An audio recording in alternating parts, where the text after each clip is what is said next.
There's no order to the way they were listed here. It was totally random. And in fact, it wasn't even, I didn't even write it. Somebody else wrote it in this order. And there's probably no order to the way the discussion is going to go today, because these are all very creative people, and I don't want to try to constrain them. I want them to be able to pretty much do whatever they want to do, as long as it doesn't take all day. And I also want to have room at the end so that you guys can all ask questions of them. So let's begin with Jordan, just because he's the closest to me. Again, introduce yourself, and kind of in the way of like what is, how, what, when, where, MIDI, or something. Hey everybody, I'm Jordan Rudess, and it's a real pleasure to be here with all of you today. Are we all going to run this close to the mic? I think so, just wait a minute. But yes, so I'm a keyboard player with Dream Theater these days. It takes up a lot of my time. I also have a company that makes apps, music apps for lots of different platforms. But in my path, basically I went from being a classical pianist at a very young age, and then discovering synthesizers. My first synthesizer was a mini mode, and then from there quickly found my way into MIDI, and my life really changed. Just with the ability to actually have all that information going down the pipe and playing something and saying, well, I don't like that sound, and changing the sound, and really getting into MIDI orchestration. And one thing I'll say before I pass the mic here over is that at Juilliard my focus was really on piano, and I studied composition, and I just dabbled a little bit with orchestration. I never really got into the whole thing. But when I discovered MIDI, it allowed me to become a kind of next generation orchestrator, if you will, that I'm sure a lot of us in the room can relate to, because all of a sudden you have this orchestrational power that also has become a huge part of my life. To the point where you come to my studio, there's keyboards lining on every wall and hanging from the ceiling and everything. And, at times the MIDI information has been flying through the whole room, and it's a pretty cool world. Over to you. Thanks, Jordan. I'm Dave Smith. I design musical instruments. That's my main passion. I've been doing it for quite a while now, since the late 70s, starting with something called the Prophet 5. Prophet 5 was pretty much the first, I think, musical instrument with a microprocessor in it. And soon thereafter, everybody had microprocessors and instruments, and we all realized they could start talking to each other, because that's what microprocessors are good at doing. And that's how we all got into what became MIDI. So MIDI, of course, has been a large part of everything we've done since. And I think there's a number of places in the NAMM show here that have something from the early 80s plugged into something that's current, and it works just fine, which is kind of cool. I haven't been really involved with the hard part of keeping MIDI going. That's left to people like Tom. I was involved in getting it going, and I kind of got away with it and went back to designing instruments. And again, that's my passion, and still doing it, still having fun with it. So, but MIDI was obviously a big part of it. It was back then when we put it together, the industry was very small. So it was actually possible to do something like MIDI, whereas if you tried to do it today, I think it would be a major headache and very difficult to do. But it was the right time and the right place, and we were all friends and competitors at the same time, and we got together and made it happen, and I think the industry grew just a tad bit since then, so MIDI was obviously a huge part of that. So. Great, thanks. Alan? I think it was a terrible idea for people to introduce themselves. I mean, this is why we're here. David is here. He invented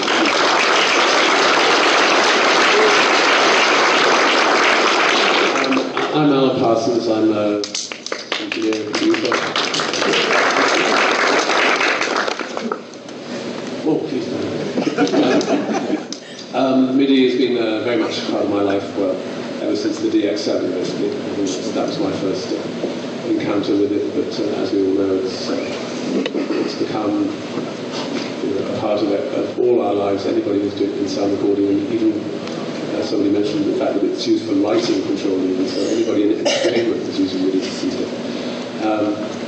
Dave was kind enough to take part in a recent DVD series I put together with a Santa Cruz company called Keyfax New Media. It's called The Arts and Science of Sound Recording. So if you want to hear more about the early days of MIDI, maybe pick pick up with those DVDs or streaming. Get the DVD or streaming. It's really good. And Craig even gave it a really good review. So. Believe me, it's tough. Liberty. There you go. Nice segue. I'm Craig Anderton, and I get to sit between George Duke and Alan Parsons. And probably a lot of you know who I am. I've been involved with Electronic Musician Magazine, Harmony Central. A couple things about MIDI. I actually wrote the first major book about MIDI. It was called MIDI for Musicians. And in the process, I got to chronicle how MIDI worked. At the time, I was doing some work with EMU, and I had access to their engineers who were designing the emulator too, and they knew all about MIDI. So I could call them up and say, hey, how does this particular thing work? And get all these stealth answers to these questions I needed to write the book. So so I learned about MIDI that way. I think the most interesting thing about MIDI to me, there's several things. Number one, the politics involved. There really wasn't any. I mean, there was to some extent. I remember having dinner with Dave Ross from MIDI, and he's saying, it's got to be Ethernet. Ethernet's what really happened. And everybody had their own ideas, and Roland wanted something, and everybody, but they all got together. They all put their divisions aside, and it was just, I mean, to me, that's an incredible statement. In the world of VHS versus Beta, and Mac versus Windows, and all these other conflicts that we deal with, Ford versus GM, Tellys versus Les Pauls, whatever. The fact that an industry got together, made it happen, and that the MMA, bless their souls, have been able to keep it together all this time, which is not easy. I mean, they are the ultimate kidney herders, I think, and they deserve a lot of support for that. The other thing,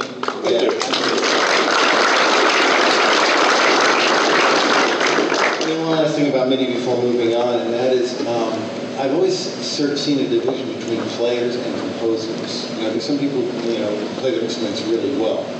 There's some people who write really well. You have the real building songwriters, and then you have Jeff Beck playing guitar.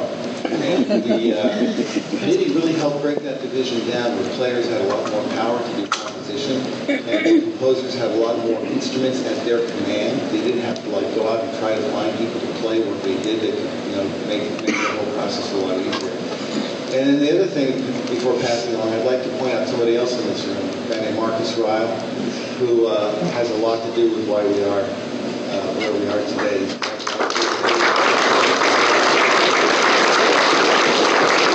He's a little embarrassed, so I like doing things like this. Over to you, George. Okay, my name is George Duke. I'm a piano player.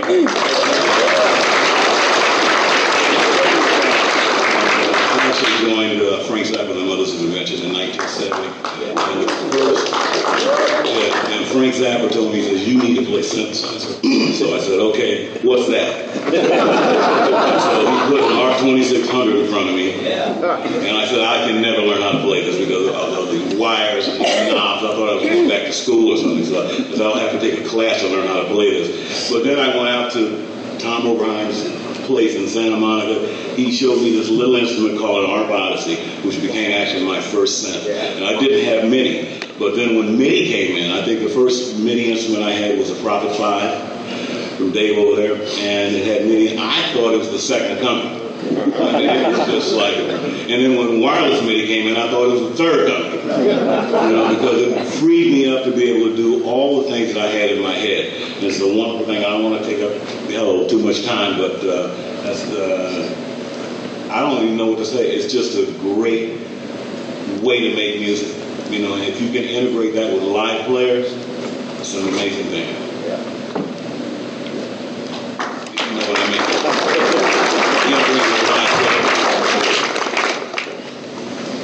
Yeah, I'm Tom Oberheim. I've been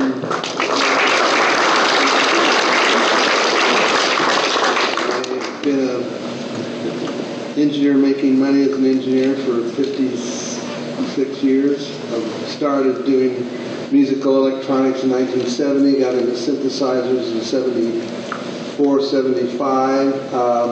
Before microprocessors, was doing quite well, 75, 76, 77, and then the Prophet 5 showed up at the NAMM show in the Disneyland Hotel in 1978. Sorry.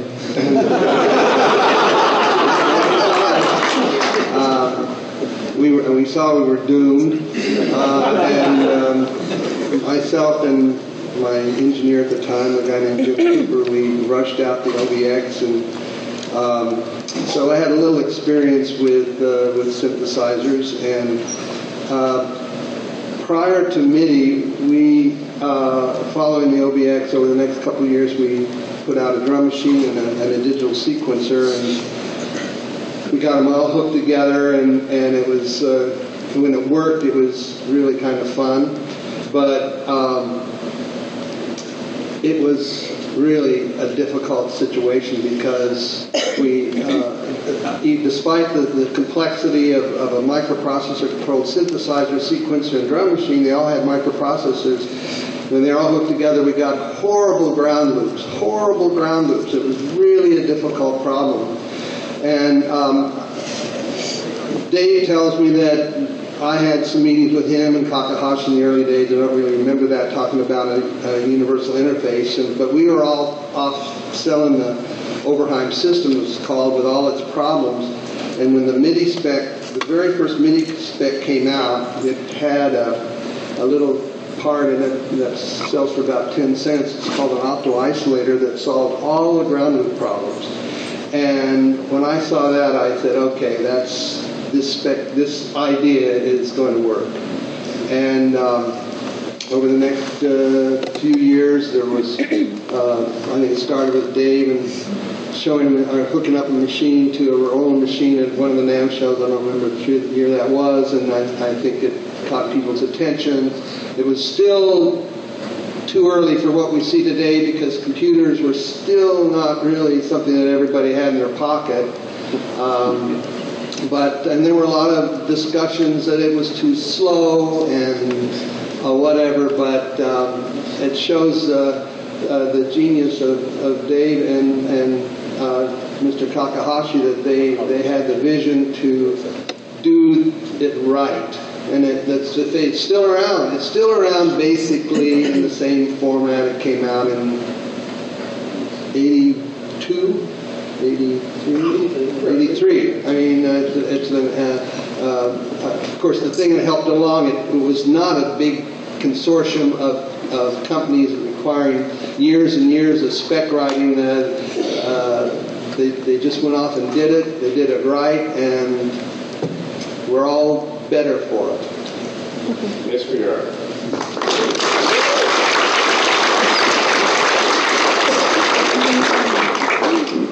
Thank you, gentlemen. I'd just like to add a few other editorial comments. How many of you are Grammy winners? Come on, you can say it. A couple. Okay. No, nominee, but no. Okay. I think I hold the record for most nominations without winning. I would have expected you to have won somebody. Anybody from Naris here? Maybe they can fix it. The reason I mention this is because I'm not sure how many of you know that actually among he's very shy about the whole thing, but actually Dave Smith is a Grammy winner because the Recording Academy this year decided to give a technical Grammy to Dave Smith and Mr. Takahashi for the invention of MIDI.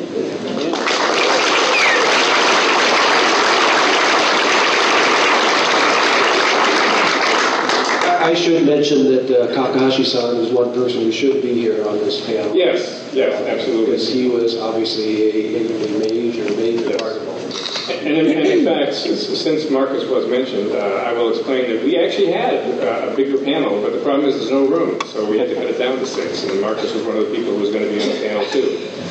It's just the logistics issues. Okay, so now we have here on the panel we have designers, engineers, and we have artists, musicians. Not that designers aren't also artists, or the musicians aren't also engineers. As we all know, there's a lot of cross-pollination there. Therein lies the entire problem of the music business, right? Practice that enables the MMA to keep surviving. Exactly. So I have questions that are somewhat aimed more for the artists and somewhat more for the engineers, but I don't want that to restrict anyone from deciding that they want to answer the question. So here, to begin with, I have a question, which is how does MIDI change how you approach the design of a musical instrument? Now, in case Jordan is also an artist and a designer, So I can maybe we'll start with Jordan, and then anybody else who feels compelled to answer that question can just jump in. Okay. Well, yeah, it's an interesting thing to think about, kind of the next generation of instruments and how one can use MIDI within that. It's something that's I've been seriously thinking about. I have a program that my company made called MorphWiz, which it's really about offering kind of a next level of expressive control on a playing surface, where you can have independent control of every voice, every finger that goes down. You can bend some notes, not the other. You can turn up the volume with one note. You can play a 5-note chord and vibrato 2 of the other ones. But then that's all wonderful within a device. But again, how are we going to talk to something else? So, well, the answer, of course, is MIDI. So, it just brings, again, it's interesting because, when you're thinking about the future of expressivity with music, you're also including the magic of MIDI.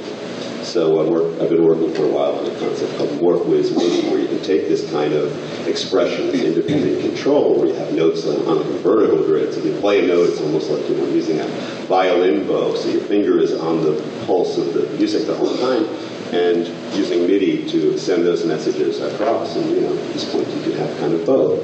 You can have something right in front of you, it can sound, and you can send your messages over MIDI. In this case, a lot of MIDI information, advanced MIDI, and you get some more magic to happen. Dave, you got it? Well, there's a number of different directions we can talk about. One of the interesting things about how MIDI is perceived actually has more to do with the design of the musical instrument than of MIDI itself. Like when MIDI first came out, we were all using whatever microprocessors were available at the time, but I think pretty much everybody, all of us, were overtaxing our microprocessors. You want to use the lowest cost device you could, and they weren't very powerful back then anyhow. So you got controlling your whole instrument, and oh yeah, you got to handle MIDI too. So, like for example, MIDI was the old MIDI's too slow thing back then.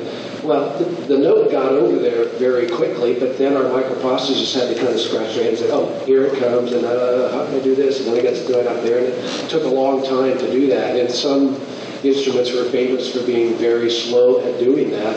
But since it had MIDI and MIDI was new, then everybody, oh, MIDI's too slow, we can't handle it. But it was actually the fault of us designers of not properly implementing it. And that's even still true today to a certain degree. People say, well, there's not enough bits, there's not enough resolution.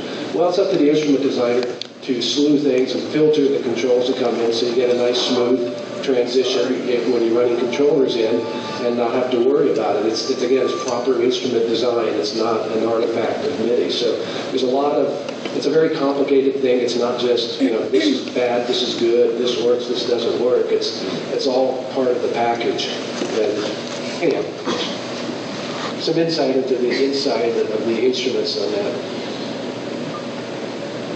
Well, of course, I'm not a designer, but I am a user. So the whole concept of, in particular, keyboards being able to talk to each other was revolutionary. The idea that you could not just have the sound that was coming out of the keyboard you were actually playing, you could combine it with other keyboards, and you could have an entire array of keyboards around you, like Rick Wakeman did, for example. But now we have the concept of the master keyboard. Of course, you don't have to have this array, so probably Rick Wakeman thought it was a terrible idea. But yeah, the whole idea of being able to use modules as opposed to surrounding yourself with keyboards, I think that's a big plus. And I still sort of basically go with that concept, one keyboard in my studio. I simply don't have room for it anymore than one. And everything else is either rack mounted or virtual. So, and virtual instruments are making leaps and bounds, I must say. And they're all using MIDI, as far as I know. I think everyone's using MIDI to control those virtual instruments. There's my 10 cents. My 10p. I'm also a half designer because I do a lot of analog circuit design. I've done a lot of analog circuit design, but the digital stuff was always too difficult for me, so I'm glad these guys took care of it. But I will say that Just barely. Just barely? Yeah. yell. Anyway, but oh, there you go. Oh, wow, look at that. Okay. Engineering. God, I thought it was at the AS for a second. It's an audio convention. The audio, by definition, will be screwed up. There you go. So I got to tell you, I had a friend who had a sampler, and he had nothing but hums, hisses, buzzes, and crackles. And whenever he set up, the front of house guy would like plug something in and get this. So maybe but anyway, what I was going to say was, as someone who does design, even though it's not digital design, one of the things I really appreciate about MIDI is how extensible it has been over the years. I mean, anybody who thinks MIDI is slow when it's going over USB inside a computer needs to have their head examined. And the fact that the spec was set up in such a way that it's been able to cope all these years and take advantage of new technology is nothing short, really, of astonishing. And actually, I have a question for Dave. Was that dumb luck, or did you really plan that far ahead? There's always a lot of dumb luck involved. But as far as USB, no, I didn't know that there would be such a thing as USB. And USB, of course, brings back ground loops. But really, I mean, to me, it's just astonishing that something has lasted that long. If you think back to what was happening in the 80s, I mean, Ronald Reagan was president, Firewire hadn't happened yet, Depeche Mode had, humanly was on the top of the charts. And I think Dell had just introduced a screaming fast, like 25 megahertz processor or something like that. And that's the cauldron out of which MIDI bubbled, and to think that it was able to cope in that primitive a setup and still be relevant today is, to me, just actually unbelievable. And more than astonishing. I mean, what else from that time? Are we still using our Commodore 64s and VIC-20s? In my booth, we are. Yeah, I'll just say one thing. It's kind of they've said pretty much everything we said, but from a musician standpoint, it created an interesting dilemma, for us as producers and artists, because in its infancy, when there was only one MIDI channel, you didn't have much to worry about. When all of a sudden it became 16 and more with B banks and C banks and D banks, and being able to be an orchestra, one guy, being able to be an orchestra, be a band, do all the instruments where you didn't call a bass player in, you didn't call a drummer in because you became the guy. It created an interesting dichotomy, between the musician and how you create music. It totally revolutionized the way we create music. I don't need to even tell you that. But it created the dilemma at the same time of really how do you deal with this situation. Now, I wouldn't want to get rid of my refrigerator. I'm not saying it's a bad technology. I love technology. But there's a balance, I think, that needs to be struck. And I'm just saying that as a musician because, I love playing with live players. And so I'm kind of in that zone between I love this, but I love that. I love the combination of the two, creating an interesting dilemma that I think you guys need to work on. As musicians, and as artists, composers, and producers, to keep the music alive. Because something happens when musicians get together and they jam. Jam sessions, guys getting together, playing together, sharing ideas. When one guy is in there, it changes the way things go. But however, I love MIDI. Believe me, I want to go on record. I don't even think I'm against MIDI. I am not. I use it every cotton picking day. Still to this day. Tom, any comments? Just a short comment about, again, the credit to Dave and Mr. Takahashi about whether they thought of themselves as visionaries or not. You're all here because you know what MIDI is. I'm sure most of you use MIDI in one way or another. It's so flexible and there's so many things to do. But what Dave and Mr. Takahashi came up with and we use all the time as an instrument designer, it costs under $1 to put MIDI on a musical instrument. It might cost a little more to write the software for it, but what they came up with costs about $1. And so we're doing all these wonderful things, and it really didn't add any cost. And to me, that's still an amazing thing.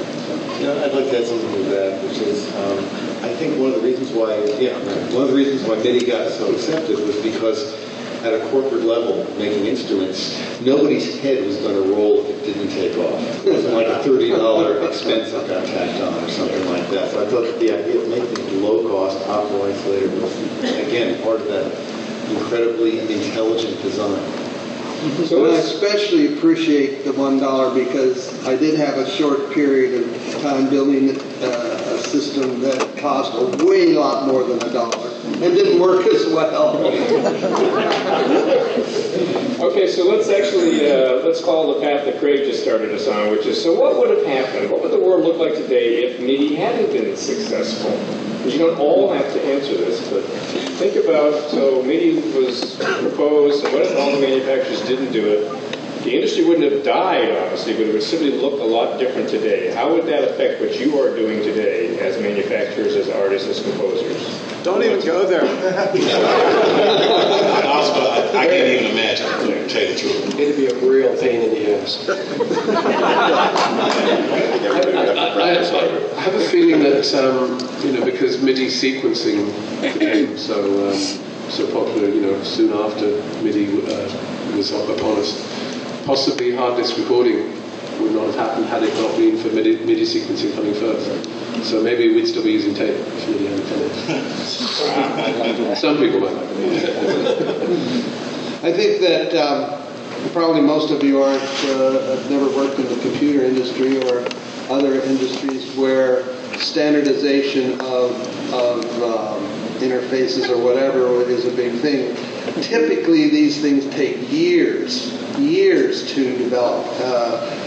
Whether we're talking about SCSI or FireWire or the list goes on and on and on. And these are generally put together by committees from big companies, and they go through rev after rev after rev, and it takes forever, and I'm sure it costs more. Whereas MIDI was basically done by just a handful of people. Certain Dave and Takahashi were instrumental, and it happened quick, and it's a unique situation. Okay, so clearly we all like the MIDI. Well, one of the things I think worth mentioning is that if MIDI hadn't happened, then maybe we'd still be using, the Roland R bus or Tom's system or something like that. There was a desire to make that happen, even to the point where I designed like weird-ass little analog things to do syncing and stuff like that, because there was a need to do it. So something would have come out eventually, I think. Yeah. But would it have been as elegant, as cost-effective, as forward-thinking, and everything else? Probably not. It really seems to me like we hit the sweet spot of all those things. Right. And probably everything wouldn't all be compatible either. Yeah. One or two or three different things. Okay, so again, we all love MIDI. But let's be honest here. What is there about MIDI that you don't like? What would you change now if you could, or what do you think the future should be with MIDI? Anyone? Bigger, faster, more. A male socket and a female socket, not two female sockets. That's what I was. So technically, it drives you mad because you don't know by looking at the socket whether it's in or out. That's okay. I'd say 100% quantizing.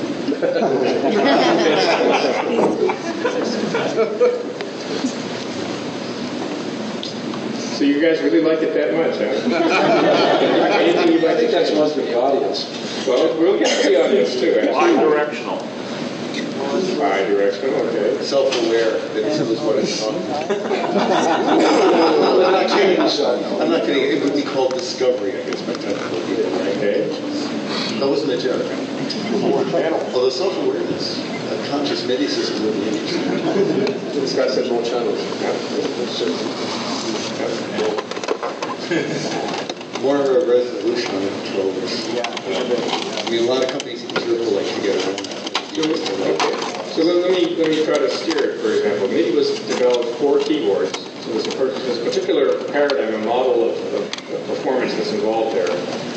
Over the years, there have been many people who've said it isn't good for guitars, it isn't good for certain instruments, other types of exciting instruments, and then there are other people who figured out how to do it. I'm going to kick this to George, because George is actually creating new kinds of instruments using touch screens, which don't have keys and they don't have fixed pitches.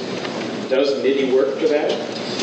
Well, it is a really interesting topic because things are changing so much, and a lot of the instruments that I'm involved with are these alternate controllers, these forward-thinking ideas, and many of them kind of share a particular view of how to present, the instrument, which is that you're always dealing with like independent touches, independent channels. Every time your finger goes down, a lot of these instruments will, every time you play something, it's going to go out on a different MIDI channel.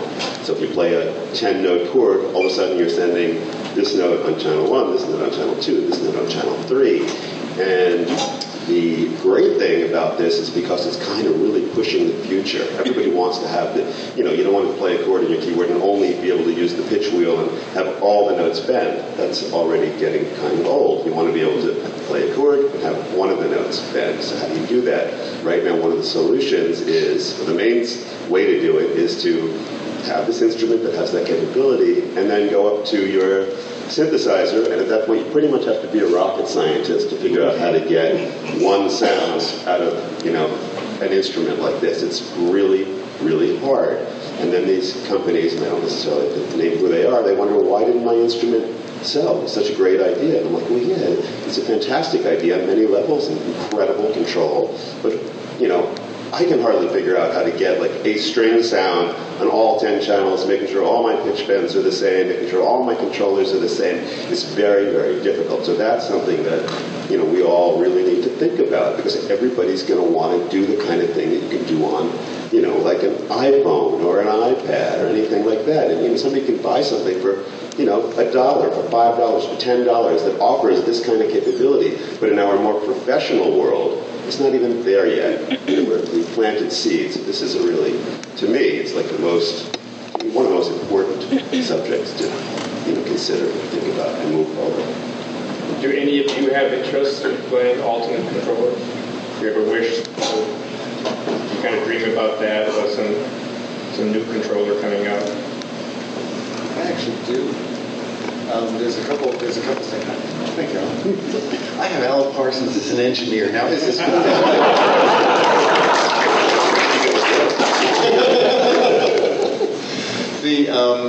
there's a thing called U-Rock guitar, which is like this little plastic game controller type thing. But it lets somebody, you know what I'm talking about. And you look at it and you go, well, this can't possibly be real, but it allows guitarists to use guitar-type gestures and trigger MIDI. And the other thing is that at the show, there's a thing the Newmark makes called the Orbit. Anybody seen that one? It's basically, they're selling it to DJs. It's like a lid thing, and it's got accelerometers in it. And I was thinking, so what's it generating? MIDI. It's wireless. I'm going, can you assign these switches to different things and this accelerometer? And they go, oh yeah, sure. It's like, so I can do a lot more than just trigger tractor with this, right? Yeah, you could. So I think, it's the kind of thing, it's wireless. If you're in the vocal booth, you need to hit play and record, you can do that. Or if you want to trigger foot switches if you're a guitar player. So there's still a lot of options in terms of controllers. In fact, you were talking about the guitar thing. So there you are talking to a guitar player. I've never played MIDI guitars. They step on a MIDI foot switch that's controlling their MIDI controlled effects, which are being run by MIDI controller foot pedals. So it's all MIDI one way or the other. It all as Alan Parsons once said, it's in the DNA of every pop music production for the last 20 years. Hey, is there a latency with that wireless controller, the Orbit? Not that I was able to detect. Sounds cool. Dave, do you ever think of some future time having to create something other than keyboard-based instruments? That's a lot of work. My interest in designing instruments is more usually in the sound generation and the sound capabilities and that side of it. And designing controllers is a very difficult thing because they tend to be very personal to people. People like, if you design your own controllers, that's actually the best way to go, because then you have something you actually like. And it is nice now, there are new surfaces coming out and new ways of doing things. So, some gestures the kids are learning will actually be something that they can use in music generation because they're already doing swiping and this and that. So it will continue in that direction. But as far as making, a musical instrument that is based on some sort of a new controller, it's very difficult as a manufacturer to do, because you have a very limited audience as far as who is going to take the time to learn the muscle memory for whatever controller you come up with, because you have to convince them that you're going to buy this instrument that we are making. We're the only ones that are making it. You may not make it next year, but we want you to spend the rest of your life learning how to manipulate it so that you can take advantage of it. And that's a lot to ask from somebody. So the idea of decoupling the sound generation from the controllers makes a lot of sense for that reason, because then people can make their own controllers and then they can connect up to the sound generation devices, and using something like maybe MIDI to go between them would make a lot of sense and get the best of both worlds. We've also lost a couple of controller things though too, like polyphonic aftertouch.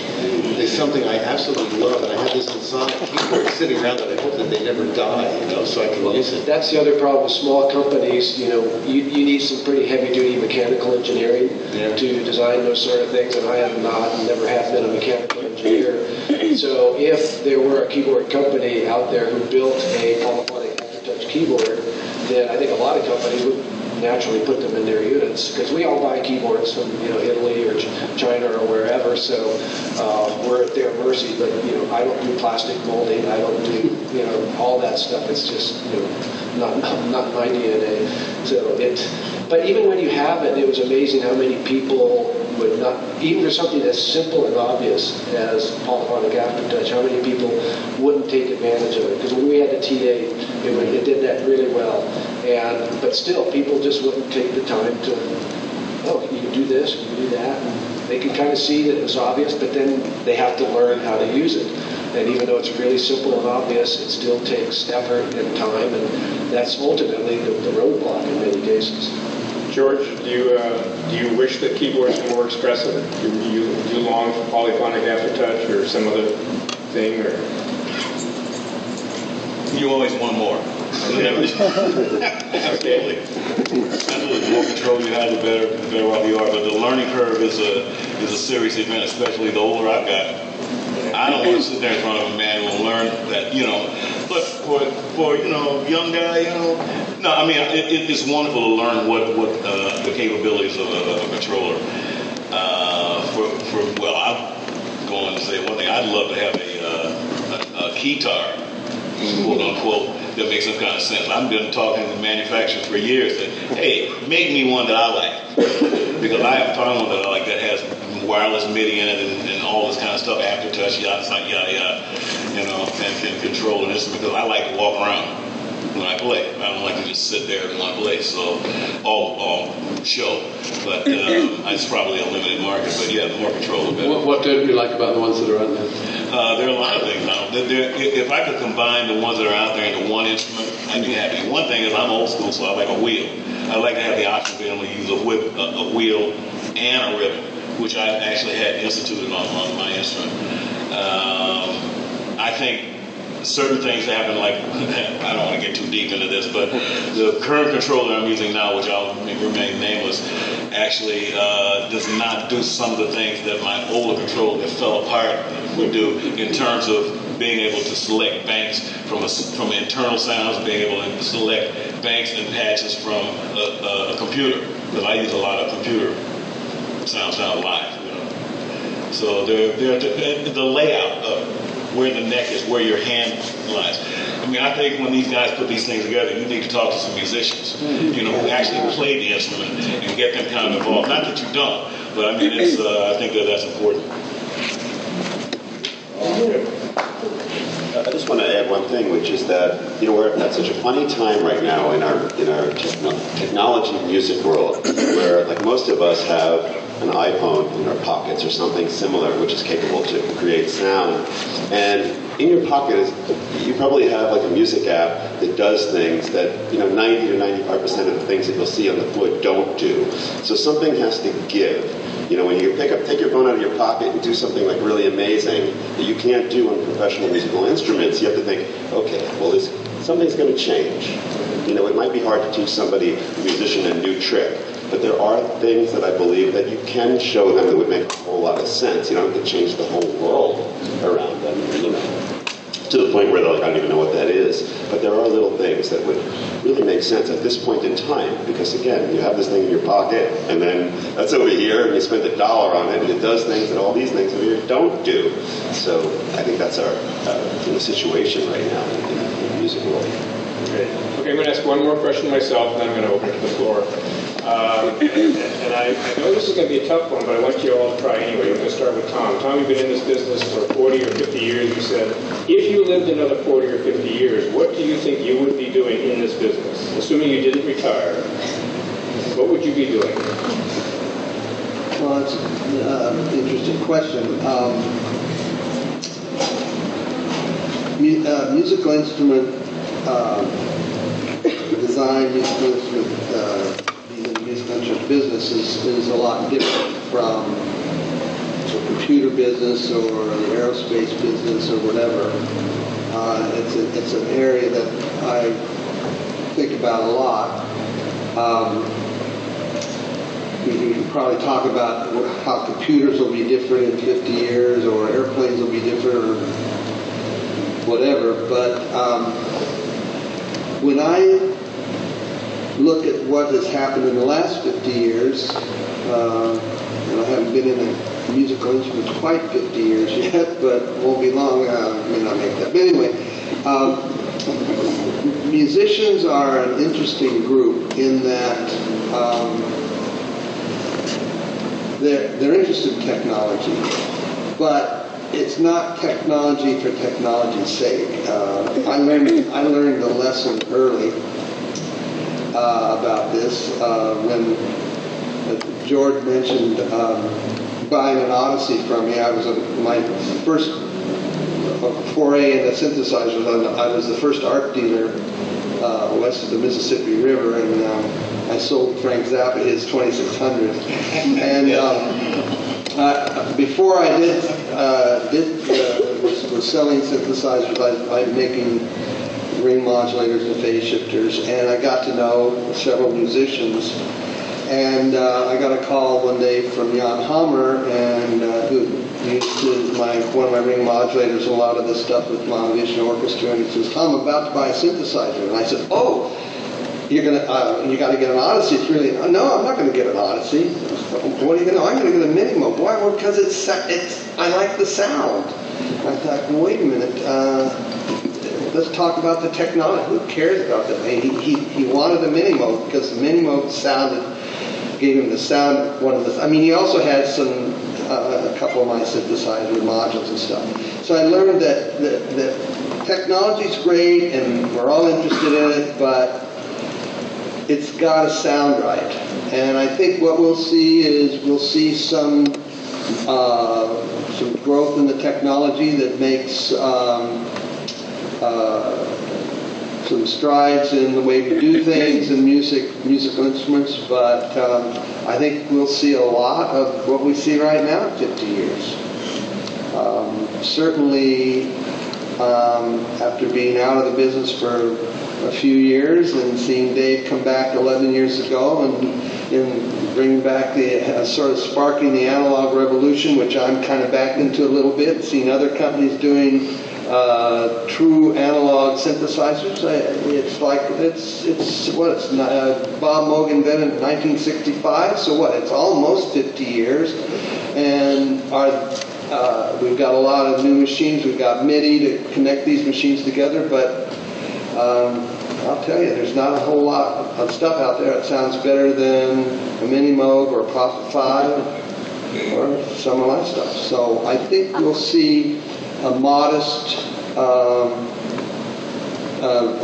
gain in 50 years in this musical instrument business, but it's not going to be like the technology industry, because there's another element here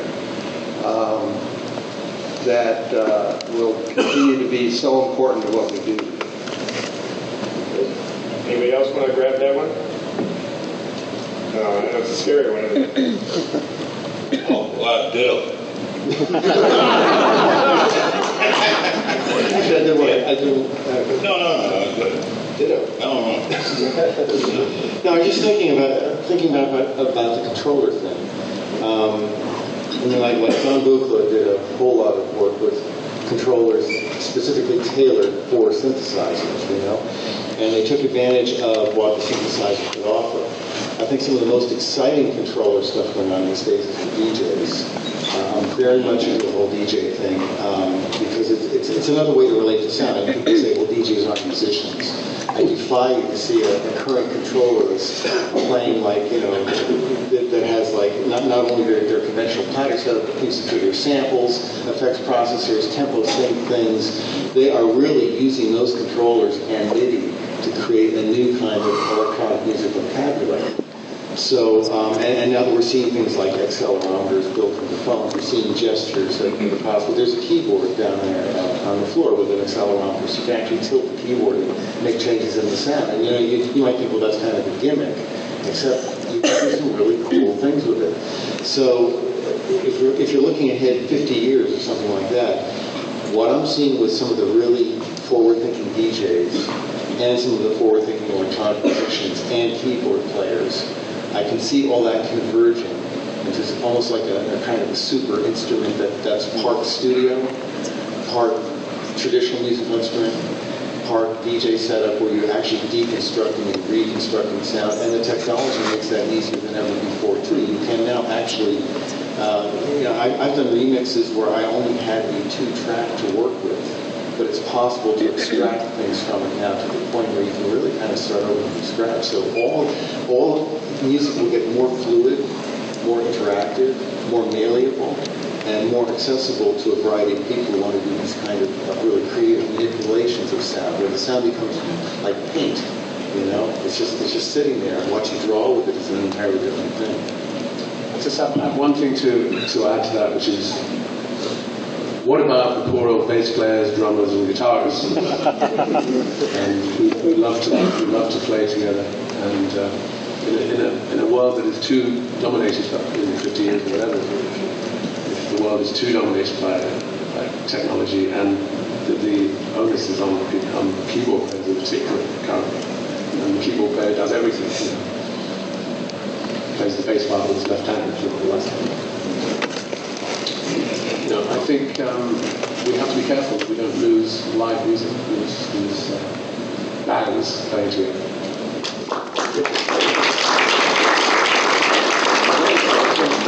No one can stop playing guitar. I was going to say, you still look more cool playing a guitar than a keyboard.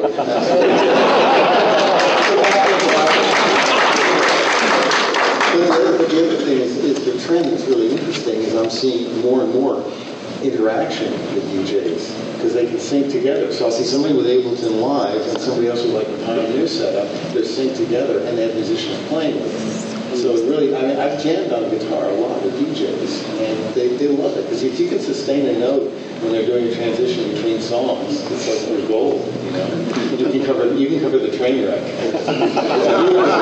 So I mean, it's not going to go away. But the thing is, you look at something like the Adrenaline, you know, like Roger Lynn's Adrenaline box, and now all of a sudden I can speak that language with a guitar. So some people have said that MIDI democratized the music making business because it used to be a lot harder to get into it and do anything, and all of a sudden any musician with a synthesizer could create all kinds of sounds and compose. And perhaps the cynical way to express that is, yes, democratized the music business so that anybody can make bad music. Do you agree, and do you think this will continue? And do you think there's something that in the future will change that? I think it's all good. You can't start separating what is good solo music, what is good live music. If one person can make really good music, one person can make bad music, a group, and then subjective beyond that. You know, what you like is not necessarily what I like. I think there's too much time spent trying to put these things in little compartments and rule them overall as being a good thing or bad. There's just so much going on, so many different directions, live music, you know, studio music. It's all good. It's all music.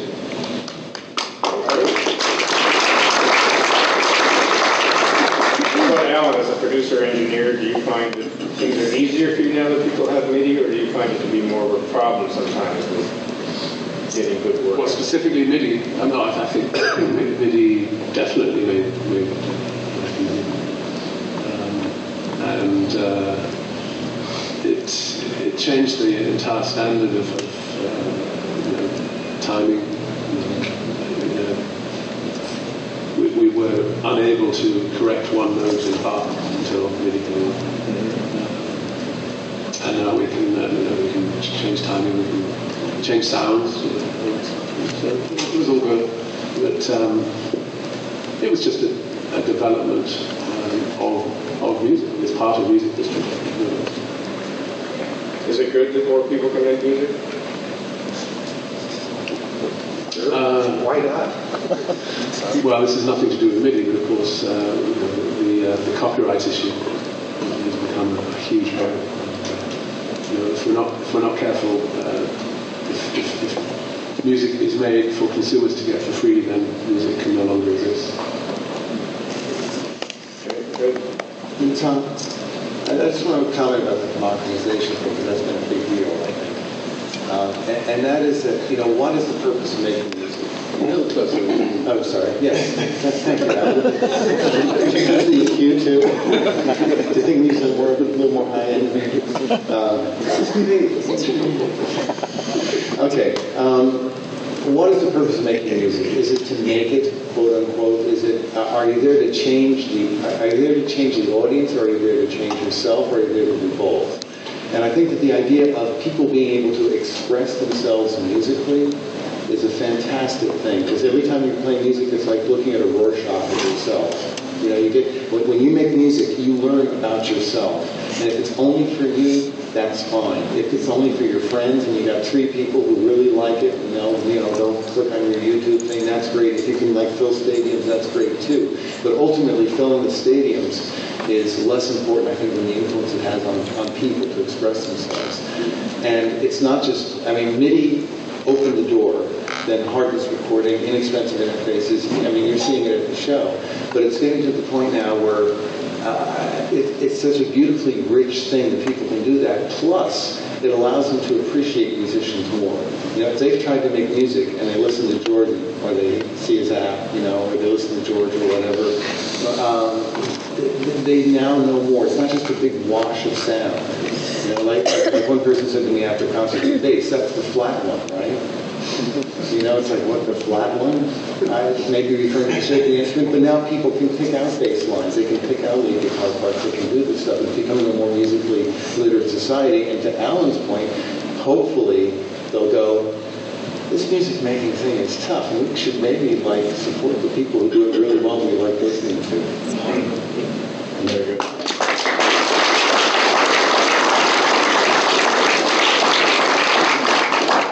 Okay, I would like to know what some of you people would like to ask these folks up here. If anybody has, good. So there are microphones. Please jump up to them. First of all, thank you for the tools and the creative inspiration that you've given us and everybody.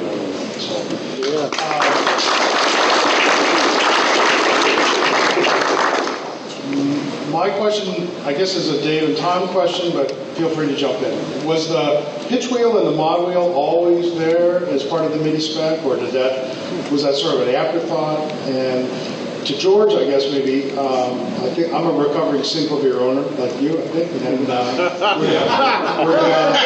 we sort of miss our ribbon there in the middle of the and so, you mean my second house? Yeah. And so why did you suppose the ribbon never caught on as a MIDI controller?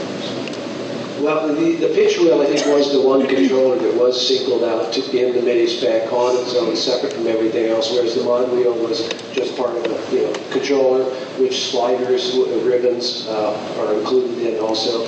So that's a great thing about MIDI is you can make any kind of a controller you want, be it a ribbon or a wheel or whatever. You can get 4 wheels if you want, just assign them to a MIDI controller number. There are more instruments that do have ribbon controllers now. Put in a plug-in for the Prophet 12 and the Tempest, they both have ribbons on them. In addition to pitch and mod wheels, just because, as everybody's saying, more control is a good thing. So, we do try to sneak those things in on instruments a little at a time so people have a little bit more to play with. Well, you were asking what about the pitch? Look, listen, I thought when I first, that's what got me into synthesizers, actually, was the fact that I could bend a note. As a piano player, I always wanted to be able to bend a note like a guitar player, but I couldn't. And when I first, I said, you can bend a note? Then I said, okay, I can get all these out. And I said, I can play the blues on this thing.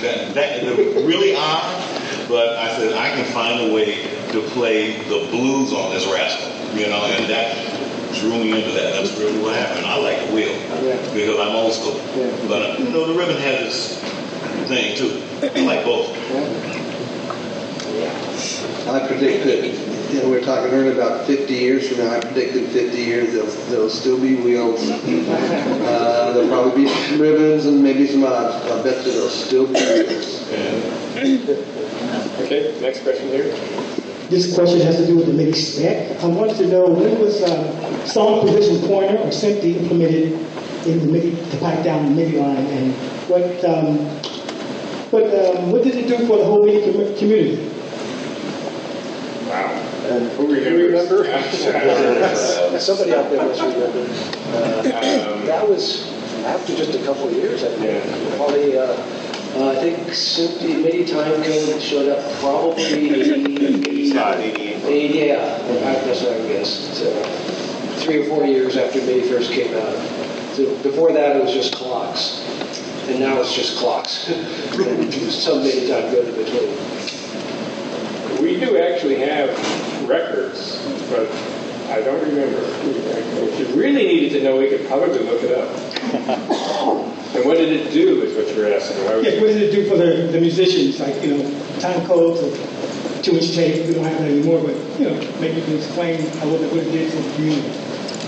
It was just a better way to synchronize different units that are in a sequencer environment as opposed to a live environment. Initially, MIDI was mostly just a matter of playing notes live and controlling multiple keyboards, but with MIDI time code, you'd actually be able to sync like you would with a tape recorder, for example, because that's where time code was used originally, is on the big master multi-track recorders. So now we actually have a way of positioning a sequencer and syncing it up with some other sort of device that had time code involved, or with film, that sort of thing. Yeah, I think a lot of times what happens is, I think in fact in song position, I think there was an addition to the clock portion of the spec. I think the clock was there because they knew that they wanted to clock things. But it wasn't until maybe a little bit later when someone said, well, what if I want to fast forward to a particular point? How do I know where I am? And so and this is the way the MIDI Association works. And everybody would suggest these things, and someone would say, well, why don't we add this? And then they'd all discuss and say, yep, we all agree that's how we're all going to do it. So it was added, I'm sure, because somebody came along at some point and said, yeah, I need to be able to fast forward or rewind to a particular point. That's where tape fell down terribly, because you had to wait for it to find its place. Right. It took hours. Right, there's always numbers on a thing. Which was 15-second pre-rolls to get it. Exactly. Okay, can we go over here? Thank you. I was interested in MIDI as far as programming. I like the Oscar. They have a separate unit full of knobs and all the stuff that programmers like. I've only seen that only on one unit. The Oscar was that elaborate. I just want to get your view on the future of coming up with interfaces that we programmers can get into the software and have our knobs again and patch chords possibly. Dave, you got a lot of knobs, don't you? Our instruments all have that built in. We're big believers in knob per function interfaces with a whole bunch of knobs and no menu diving in. I should probably put in a big pitch just for musical instruments. Software is great, they sound good, but it just doesn't have, it's not a musical instrument, something you could have today and play it in 10 years, play it in 20 years. When I developed the Prophet 5, I had no idea that people would still want to use them in 35 years, and they are. And there's a reason for that, because it's a real musical instrument. 35 years ago, when you turned that knob, it did something. Today, when you turn that knob, it does exactly the same thing. You don't have to update your OS. You don't have to buy a new computer. You don't have to do any of that. And it always does the same thing. It's like a guitar player. You know, they like a Telly. They like a Les Paul. They like a certain Les Paul built in a certain year, at a certain place, a certain color.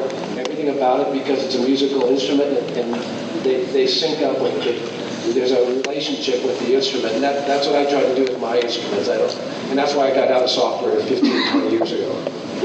So very good point. I mean, musicians like to feel a relationship with their instrument. It's like the instrument I take on the road, the main keyboard that I use. It's not, one of these instruments that you're just putting a whole bunch of software into and then trying to configure this thing so it works with that and all this. It's an instrument, it's a Kronos, chord Kronos, and to me, it's an instrument that's cohesive, that I feel like there's a personal relationship with this thing. So it's a very Great. Next question? First of all, thank you all for being here today. For those up here, it's really like having an audience with Greek gods or something. Right? It's a geek moment here, right? Many of our spouses are like scratching their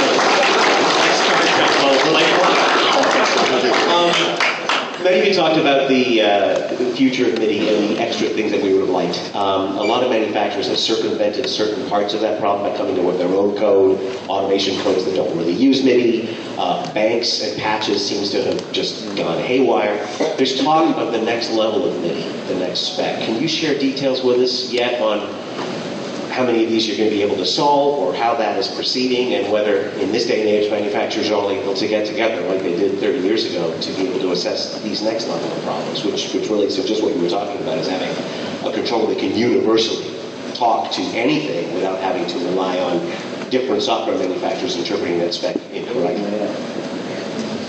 What's MIDI 2.0? Okay, I can give my perspective on it, but I think, Dave, for example, already earlier in this session mentioned that trying to do something like MIDI today would be next to impossible because of the size of the industry. Back in those days, there were only half a dozen maybe manufacturers, and to get them all in one room was easy. To get them all to agree was relatively easy because they were all basically trying to do the same thing, and what we were trying to do was actually rather simple at that time. Today, everybody's got a solution. We're much more advanced in what we're trying to accomplish, what we can do with our synthesizers, and MIDI's, of course, doing lighting and all these things, and so you have to consider that.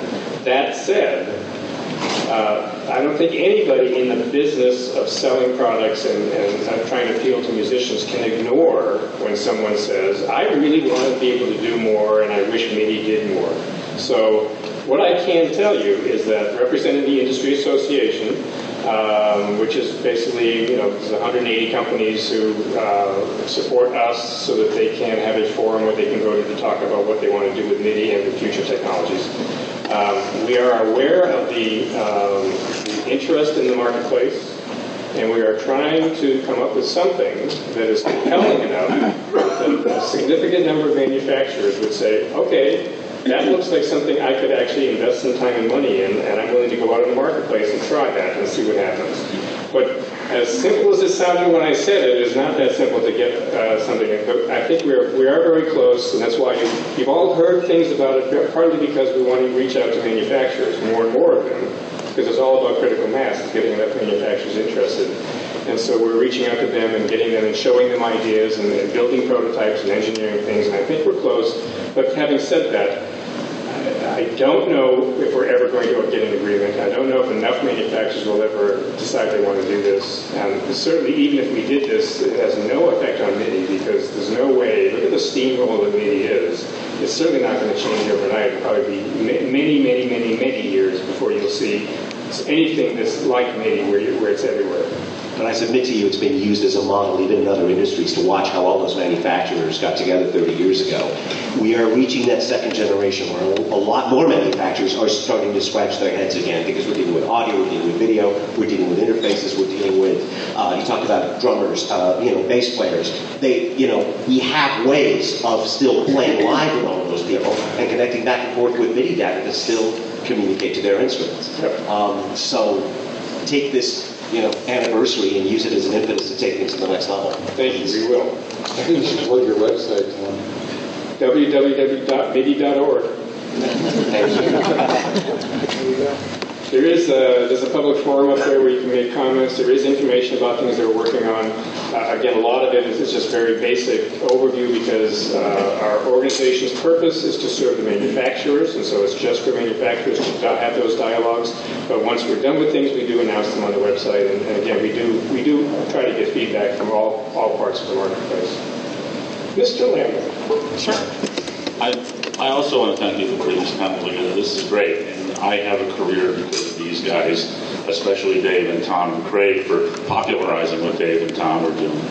I was a latecomer to MIDI. I started, running MIDI software in 1984. But I just wanted to make a couple of points. I don't really have questions. I just wanted to make a couple of points to expand on what you guys are saying. Polyphonic aftertouch is the great unmined piece of the MIDI spec. There have maybe been half a dozen pieces of hardware out there that use it. And I saw something yesterday, which is CME Keyboards of Singapore, has a $99 plastic keyboard that sends polyphonic aftertouch. And it's very sensitive, and it's very cool, and you can paste it on anything. It's so small. So I hope that there's going to start a trend. There was a piece of percussion controller that came out some years ago. I'm not going to mention the name. It was an Asian company came out with a percussion controller. I took it home and I started analyzing it, and I realized it was putting out polyphonic aftertouch. And I called up the company, in California, and I said, "You guys know you're making a product with polyphonic aftertouch?" And they said, "What's that?"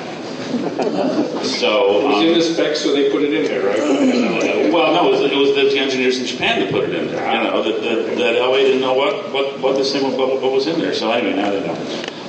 But I just wanted to talk about what Jordan does and expand on that. That I think the whole future of controllers is going to be touch surfaces.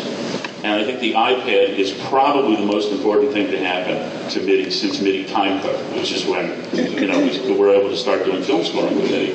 And that the idea of being able to design your own touchpad interfaces to do anything you want, and that's what's happening because programming for the iPad is really very easy. I think that's where it's going. And we're going to see larger touch surfaces. If you've seen this thing, the Raven, which is this giant touch surface that they're running Pro Tools, so think about a whole orchestra made out of a touch surface. And I think that's... How sad. No. You can tap dance on it, man. I'm a guitar player, man. Give me a break. Well, you can draw a guitar on it and do this. And so I think that, this type of stuff that Jordan is doing, which I absolutely adore, is really going to be a big part of the future of what we're going to see, which is going to be these two-dimensional and three-dimensional, touch surfaces, which are going to be user-programmable, and you won't need to be a rocket scientist and go through the menus to do it. You can just draw things and say, I want it to do that. And that's what you're going to do. So, thank you. Next. Okay, let's see if I can get through this. This is a lot, being you guys are here.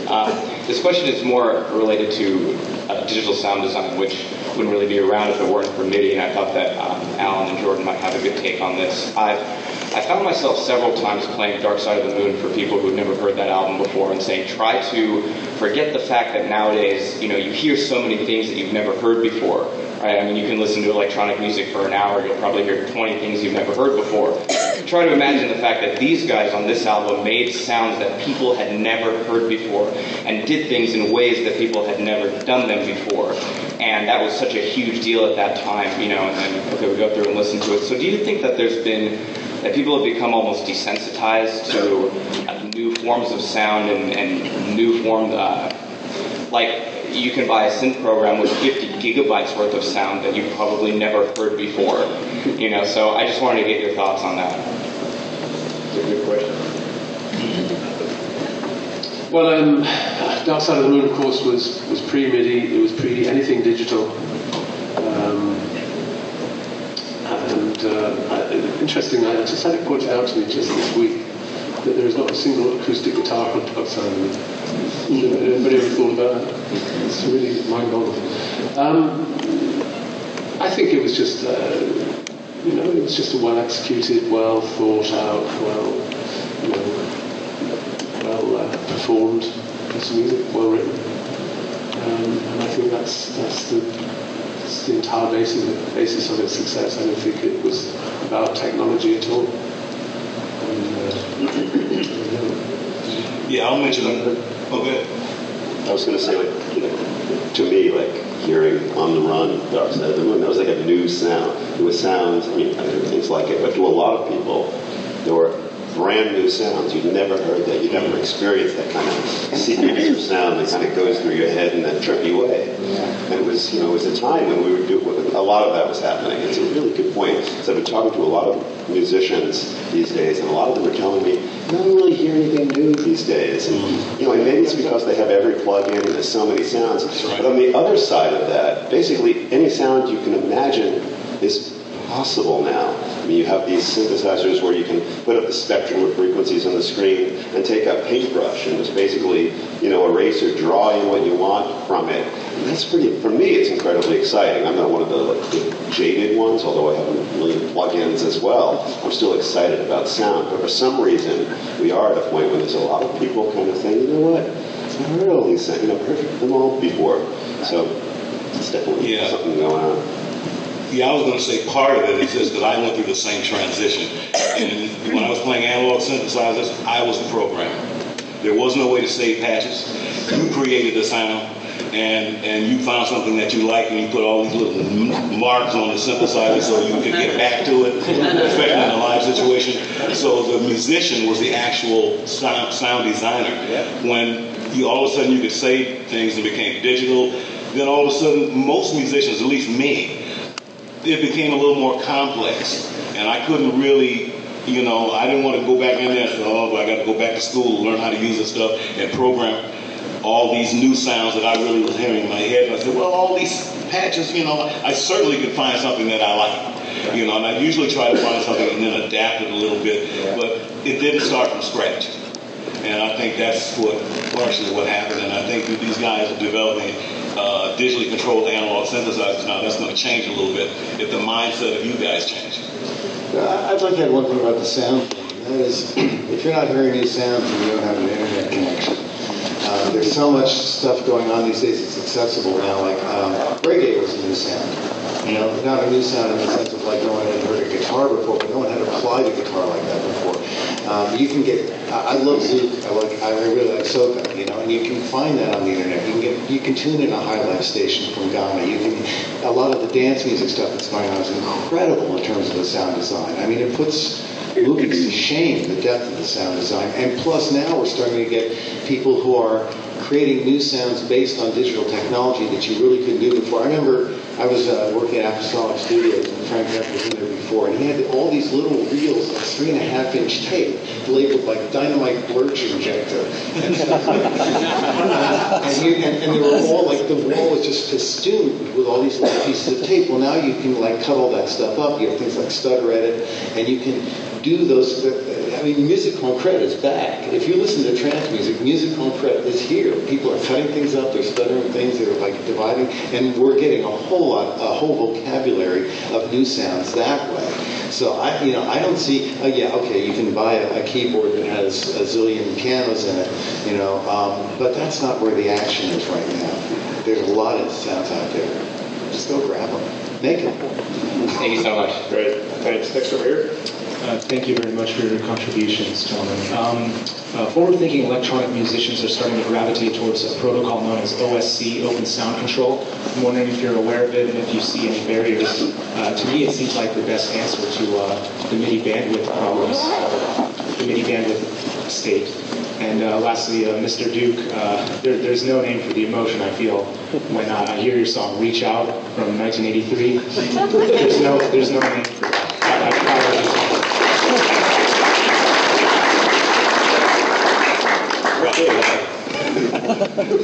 Who wants to talk about OSC? Who knows enough about it? Well, you could say why you don't know about it, maybe. OSC, there have been a number, I don't know how many, but there have been some good efforts towards coming up with a replacement for MIDI, OSC being one of them. And the problem, again, as a designer, it becomes a chicken and egg thing. I'm not going to put it in my instruments if nobody has it in their instruments, and they're thinking the same thing. And then there are other, like I said, there are multiple people who come by every trade show and say, well, we've got this new thing, and it's almost done, and it works well. And I have no doubt that it does, and it's probably better than MIDI in a lot of ways because it is new and faster and bigger and more and better and all that. Louder. And louder, yeah.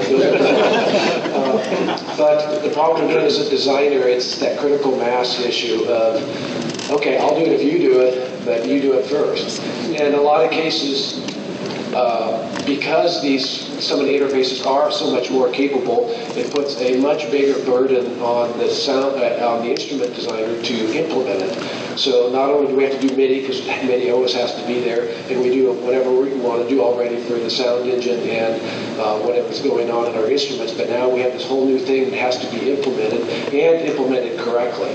So it's a huge thing. I mean, we're a tiny company. There's only 8 of us in the company, only a couple of us doing software. So to add something big like that would be huge, and I'm not going to do it if nobody else is doing it. So I have no answer to that problem, but that has been the problem for the last 20 years. I can also, because there isn't they made the excuse, well, I'm just a small company, but I can speak for large companies because we talk to them about this kind of thing, and I'd let them talk if there was one here. Picture Yamaha, for example. If they were going to implement OSC, they have the same problem as Dave, but you would describe it differently. I mean, they have 200 products that they have to put it in. So the fact that you're a small company isn't the only reason. Even if you're a large company, it's going to be, oh my God, I don't have the resources to do this kind of thing unless it's going to be successful, and then no one knows until it's successful. So it's a chicken and egg problem. It's the beauty of MIDI and the whole problem of MIDI in the first place. It was successful. Over here. Okay, I was going to ask about OSC and its irrelevancy, but apparently that already happened. No, because I'm just seeing it as kind of invisible. As a manufacturer of a MIDI controller, no one's asked me about OSC in a year that I've been out, so I'm like, why is that? But my question from a technical side is MIDI sufficient conduit for new languages on top of it, like this type of thing where you have 16 gestures that you want to do, and you want to communicate information about each of them? Well, you've got a limit of 16. That seems kind of, like the channel limit seems like a kind of big deal. So is MIDI sufficient conduit for new MIDI languages, or do we really need something else at this point?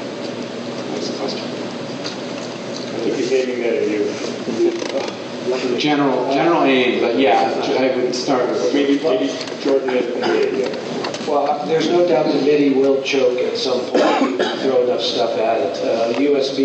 MIDI over USB fixes most of that as far as just bulk timing. Even now, you still get back to the point that the target instrument has to be able to handle it properly and effectively. Not every instrument out there is multi-timbral, for example. If you're not multi-timbral, which you don't need multi-timbral if you're just playing an instrument. I mean, you're up on stage, you play something, it doesn't have to do 16 different sounds at once. So it depends on the instrument's purpose and the design. But, standard MIDI already can do most of what you want to do, but there is a limit. And, I don't know, I guess with improvements that are possibly going to come eventually, some of those limits will go away. Sure. I mean, I think that we're at that point where it's obviously getting more and more important to have the next level of it. So it's like no avoiding it because people want that kind of control. Well, let's hope we can get the political together. Exactly. This is Tom's job. What was the secret of getting the manufacturers to accept MIDI in the first place? Well, there were two things. First of all, they didn't all agree. I tried to get them all to agree. I had a meeting at the NAMM show here a year, I guess 31 years ago, and I invited everybody who was making any sort of keyboards at the time, and they all came. And it was fairly quickly obvious that most of them probably were not going to get on board because there was some cases it was not invented here, some cases even then it was too slow, some cases it was the wrong interface. I mean, a variety of reasons, and I can't speak to all of them. So basically what happened, it was just 5 companies that got, as probably most of you know, that went away, and we said, well, looks like nobody else wants to do it, so we're going to do it. And it was Sequential Circuits, Roland, Korg, Kawai, and Yamaha. So actually everybody didn't do it. I knew it was going to work because my opinion was those 5 companies had enough critical mass that if we all did something, then everybody else would have no choice. And I think that's probably true today. If you can get Roland, Korg, and Yamaha to agree to do something, that would probably be all you need to do. Because everybody else would, well, they're doing it, we kind of have to. I think probably those 3 companies are the critical mass now.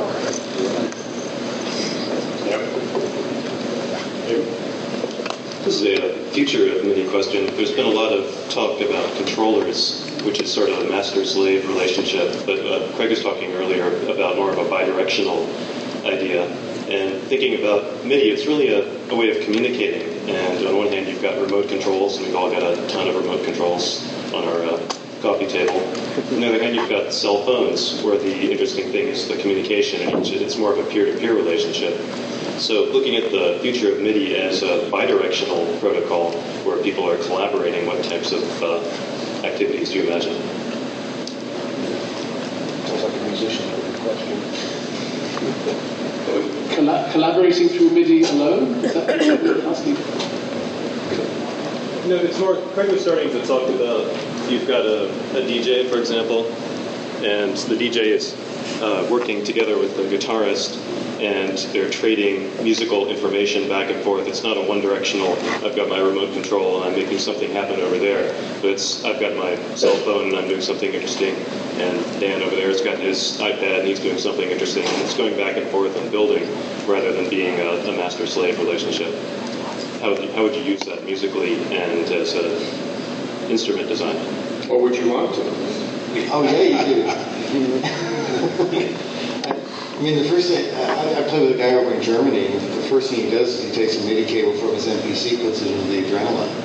You know, so like we're automatically synced up. And then what comes out of the guitar goes into the mixer, and he brings it in and out. So basically, I'm a loop. He brings me in and out along with the other musicians. So there's a huge amount of interactivity. Now, it's all synchronized, but there's also audio going back and forth. And also, we can serve as side chains to each other. So that, I think that's kind of more the kind of thing you're talking about.